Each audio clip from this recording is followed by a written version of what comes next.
Hello, good people. This is your guy, Mr. Educator, Mr. Communicator, Mr. Free Thinker, coming back at you live once again from the Lone Star State with another edition of the Media Mike Speaks. All right, good people, breaking news.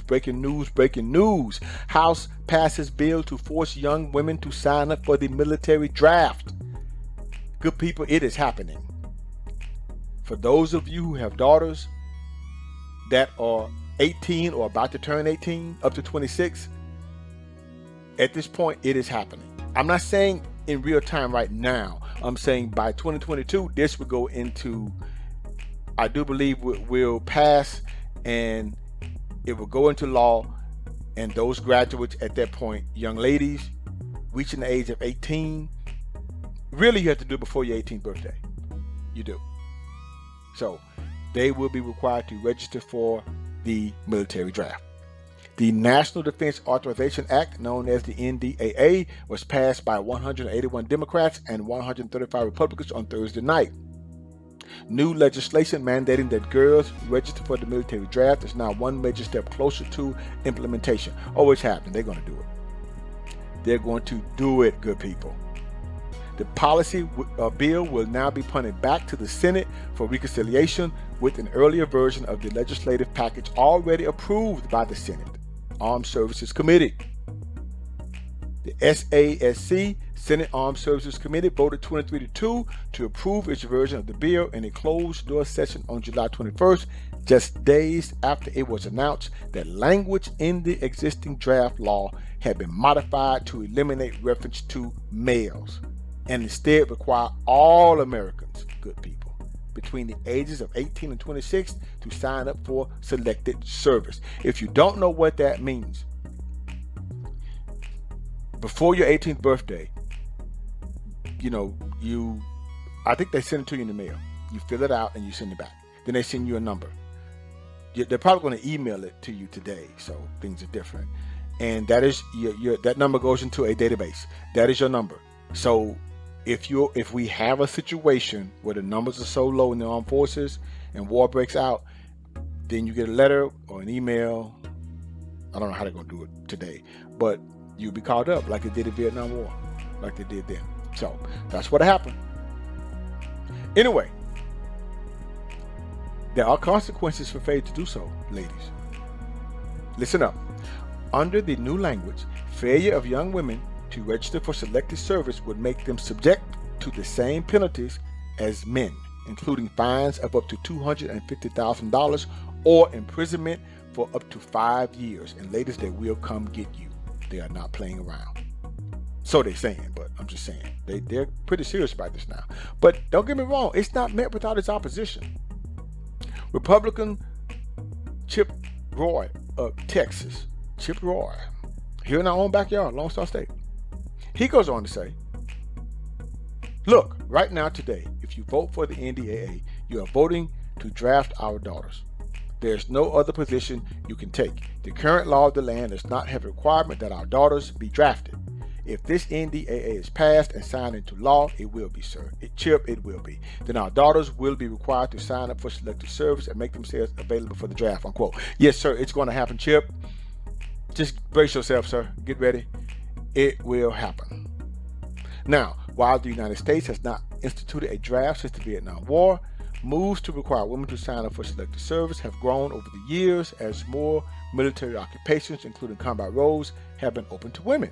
For example, female members of the U.S. Armed Forces are currently allowed in every military occupation after the 1994 rescinding of the 1998 risk rule. See, before that, it was a risk rule, meaning that they didn't want women in certain areas because it was a high risk.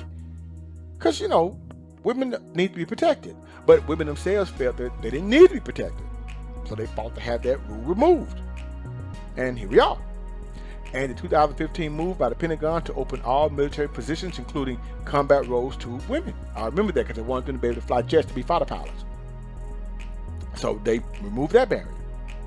Last year, the issue of extending the draft to include women was brought before Congress in a March 2020 report by the National Commission on Military, National, and Public Service. According to the report, the commission concluded that the time is right to extend Selective Service system registration to include men and women. You didn't need men, we already got the men.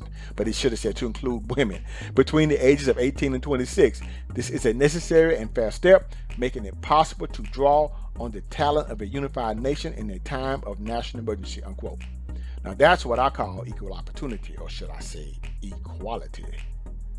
But anyway, Chip is not done yet. In the Wednesday House Freedom Caucus press conference, Republican Chip Roy contended that the move to require girls to register for the draft undermines the national identity of the United States. He goes on to say, and quote, "I cannot put into words the extent to which the idea angers me and undermines who we are as a nation, and I cannot believe that House Republicans are sweeping it aside, sweeping it under the rug, refusing to talk about it while they blindly march forward saying the conference supports passage of the NDAA," he said. Sir, it's happening. I understand. I feel your pain, but it's happening. I mean, it is what it is. Now, he did have an ally. Republican Representative Mary Miller of Illinois joined Roy in opposing the NDAA with its current provisions regarding women in the draft, saying the significant alteration of language has been quietly implemented and is an example of the left-wing woke agenda gone too far, unquote. Hey, I agree with you, ma'am, on that one. I do. But however, equality is here. She goes on to say, as she quoted, as usual with the swamp, the biggest scandal in the bill is the quietest, one that they are trying to sneak in and hope no one notices. She said, this defense authorization for the first time in our history would require teenage girls, no ma'am, they're grown at 18. You mean young women, they're grown, to register for the draft. No one knows about this because the Democrats have convinced the media that gender no longer exists, so this isn't a big deal, unquote. Well, you should have been yelling loud about transgender. I'm just saying. Yeah, that's what you should have been doing. But you were quiet on that. I don't know, Miller. I don't know, but don't be coming out now with this. So anyway, she goes on to say, this is wrong and it's immoral, but they are doing it anyway. We are definitely proud of the courageous women who have served and are serving in our military and defending our nation. But our mothers, sisters, wives, and daughters should not be part of this draft. This is left-wing woke agenda gone too far, Miller said. Well, tell that to Sleepy Joe, which I'm about to talk about. Well, good people, what can I say? But old Sleepy Joe on this one is not standing in the way.